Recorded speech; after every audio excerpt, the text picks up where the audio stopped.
Assalamualaikum warahmatullahi wabarakatuh. Oke, kembali lagi dengan Ibu di pembelajaran matematika SMP ya. Matematika kelas 7 nih. Oke, hari ini kita belajar masuk ke bab 3, yaitu judulnya garis dan sudut. Oke, bagi teman-teman yang daring di rumah, jangan sampai ketinggalan materi ini, tetap semangat untuk belajar. Oke, kita lanjutkan.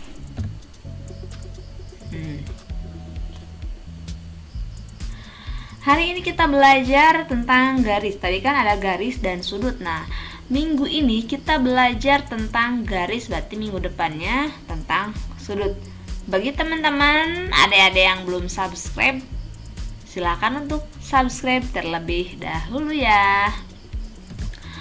Oke, kita mengenal terdapat 3 unsur dasar dalam geometri. Ada titik, garis, bidang. Apa sih, kita sering ya menulis titik, apa sih, seperti apa sih itu titik? Nah, titik digambarkan dengan nokta, ditulis dengan huruf apa? Kapital, seperti A, B, C, dan seterusnya. Artinya sampai apa? Sampai Z boleh ya. Seperti apa penulisannya? Nah, di sini sebuah titik menggunakan huruf kapital, titik A, maka ditulis, dibaca dengan titik A. Titik itu kapital. Sekarang garis. Garis memiliki panjang tidak terbatas, lurus, tidak memiliki ujung. Ditulis menggunakan huruf kecil seperti A, B, C-nya kecil ya, dan seterusnya. Artinya sampai Z juga nih. Nah, Z-nya Z kecil sekarang. Nah, ini garis. Garis O. Artinya panah ini dia memiliki panjang apa? Tak terbatas ya, terus. Panah ini tuh menunjukkan panjangnya tidak terbatas. U. Nah, di sini U ya. U-nya U kecil. Maka dibaca dengan garis U. Yang ketiga ada bidang. Bidang berbentuk datar, dapat diperluas tak terbatas. Penamaannya dituliskan pada sudut bidang dengan memakai huruf A, B, Y. Oke. Artinya dia menggunakan huruf apa, Bu? Ini huruf besar atau huruf kecil? Nah, coba ada yang tahu nggak? Huruf kecil ya. Meskipun di sini B-nya B seperti B besar, ini pada H ini kecil ya. Oke, di sini contoh bidang G. Artinya penulisannya pada sudutnya ya. Nah, di juruna. Di juruna. Pada sebuah sudut. Maka dibaca dengan bidang G. Hubungan antar garis. Nah, di sini kita akan mengenal hubungan apa sih? Apakah pacarnya, apakah orang tuanya, ataupun siapanya ya. Nah, di sini coba perhatikan. Ini kan sebuah titik ya. Nah, ini ya warna merah ini. Titik apa ini? Titik A ya, ingat. Sebuah titik dengan huruf besar. Yang ini apa? Yang birunya adalah garis. Garis apa ini? Garis L. Artinya titik A pada garis apa? L. Atau kita baca titik A yang terletak di garis L. Nah, sekarang apakah titiknya pada garis? Tidak ya, di luar. Berarti titik B di luar garis apa ini? M. Nah, ini ada lagi titik apa? Ini kan titik ya. Nah, ini titik C pada apa? Ini kan sebuah bidang ya. Nah, berarti titik C ini ada pada bidang A. Kalau ini pada bidang atau di luar? Di luar ya. Titik D di luar bidang B. Terus ada lagi nih, titik-titik segaris. Nah, artinya ada 2 titik atau lebih pada sebuah garis, maka disebut dengan apa? Kolinear. Kalau titik-titik segaris disebut dengan kolinear. Ada lagi? Ini garis apa? Garis L. Terletak ini pada bidang apa? Nah, si garis ini terdapat pada bidang A. Nah, kalau ini pada bidang atau di luar? Ini di luar ya. Ini garis apa? Garis L di luar bidang A. Nah, gitu ya. Nah, ini garisnya apa? Menerobos ya, menerobos. Nah, perbedaannya antara ini menerobos sama yang ini di dalam, artinya ini keluar terus ya, panjang terus. Nah, ini artinya apa? Menembus. Garis L menembus bidang A. Mohon maaf ini salah. Nah, dicoret ya.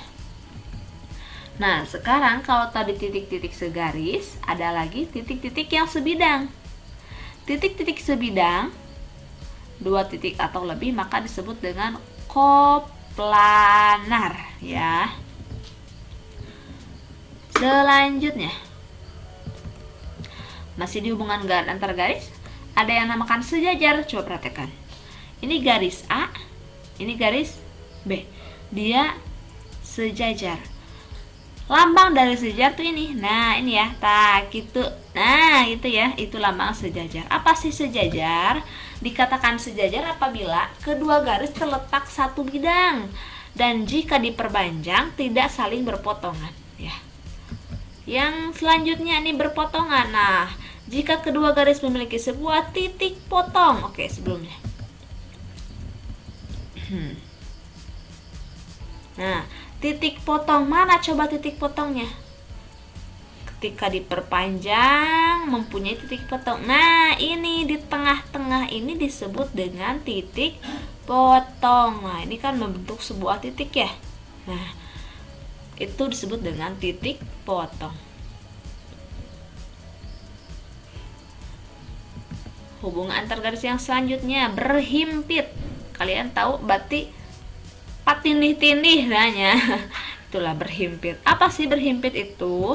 Nah, dikatakan berhimpit jika kedua garis mempunyai paling sedikit 2 titik potong.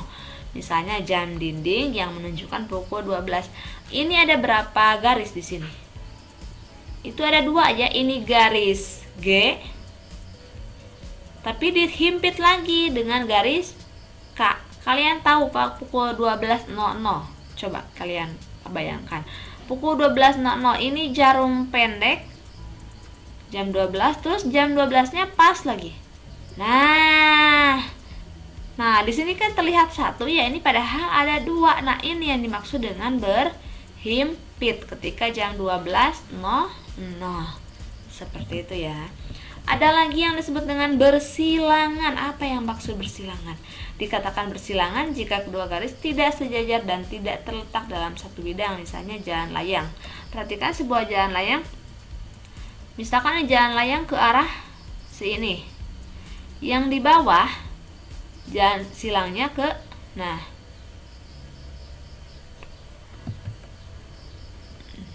udah ya. Yang bersilangan. Coba sebentar. Nah, artinya ini tuh tidak berpotongan. Yang bawahnya ya. Yang bawahnya kan tidak langsung ya. Ada jeda, ada apa ya? Ada gitu ya. Nah, gitu. Jadi berbeda dengan bersilangan. Kalau bersilangan kan langsung. Kan jalan kan ada buat mobil di bawah ini kan. Nah, gitu. Membagi ruas garis menjadi beberapa bagian sama panjang. Oke, di sini terlihat ada apa?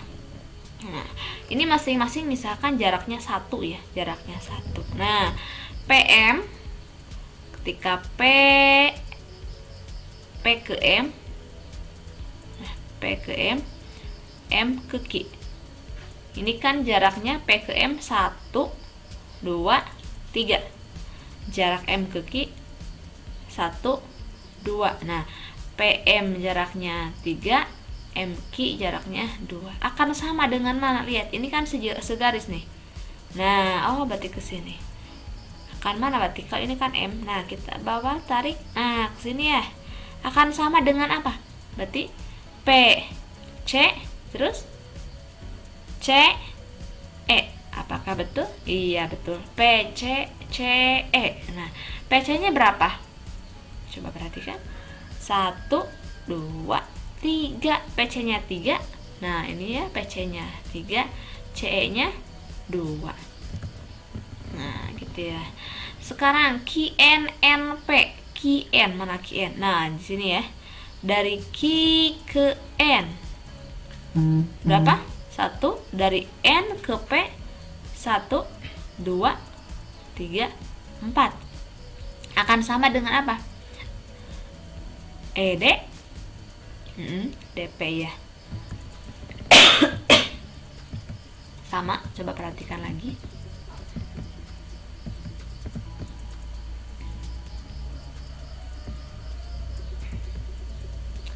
Nah, kita langsung ke intinya nih. Perhatikan gambar di bawah ini. Coba, mana yang maksud dengan sejajarnya, yang mana sejajar? Ini ya. Nah, ini kata sejajar.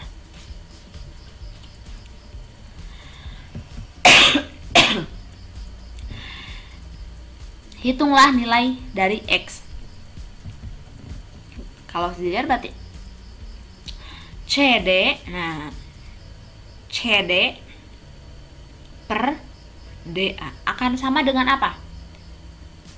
CE ya per EB. CD-nya berapa? Nih 3, DA-nya, nah ini CD ya. Nah perhatikan ini CD, nah ini kan CD ya, CD. Terus ini apa? DA. Nah ini DA-nya karena ini D ke A. Nah lagi CE. Nah ini CE-nya. Ini berarti apa? EB. EB itu berarti yang ditanyakan ya. Nah, oke, kita masukkan CD 3, DA 9, CE 12, EB-nya X yang kita cari. Langkah selanjutnya gimana? Dikali silang ya. Dikali silang itu seperti apa nih? Nah, ini ya. Ini 3 kali X, ini 9 kali 12. Nah, 3 kali X, 3X, 9 kali 12. 9 kali 12 berapa? 100. 8, 3x-nya 3-nya pindah ke bawah. Jadi X sama dengan 108 dibagi oleh 3 yang ini. Nah, 108 bagi 3 berapa? Hasilnya adalah 36. Coba bagian bagi kurung. 108 dibagi oleh 3 ya. 3 kali 3 9. 18 berarti 6 kali 3 18. Iya. Gitu ya, habis. Jadi nilai X nya adalah 36. Ada jurus gitu nih. Coba perhatikan. Diketahui panjang HI itu adalah 6, GE nya 24, GF nya kayak kita. Ini HI ya, berarti yang ini HI, nah ini 6. Nah, GE ini GE, GE ini GH. Nah, yang ditanyakan adalah ini. Nah, HF, coba perhatikan. Yang dimaksud dengan sejajar yang mana? Ini ya. Nah, ini ada panah nih, sejajar. Artinya ini akan yang samanya. Nanti gimana jawabnya? Nah, HI per GE. Nah, HI per GE. Terus HF, karena ini diawali dengan yang kecil ya, ini kan garis yang kecil nih. Nah, ini segitiga kecilnya. Nah, gitu ya. HI per GE. Terus perbandingannya. Jadi ini perbedaannya gini. Ini ada segitiga kecil. Nah, ini segitiga yang besarnya. Nah, ini segitiga yang besarnya ini. Nah, ke sini juga ya. Nah, gitu. Berarti HI per GE akan sama dengan HF, ini yang kecilnya yang sebelah sini, HF per GF. HI-nya berapa? Masukkan HI-nya tadi 6 ya. GE-nya 24. Lalu GF-nya 10. Oke, GF itu 10. Terus HF-nya 10. Nah, lanjut kali silang. Berarti kali silang seperti ini biasa. 6 kali 10 60, X-nya 24. Nah, 6 kali 10 60 bagi 24, 60 bagi 24 sama dengan 25. Nah gitu ya. Terakhir ada tugas individu, silakan dikerjakan. Nah oke. Ada 3 buah soal, silakan dikerjakan satu persatu. Bagi yang daring, bagi yang di kelas juga sama. Oke, terima kasih yang sudah menonton. Wassalamualaikum warahmatullahi wabarakatuh.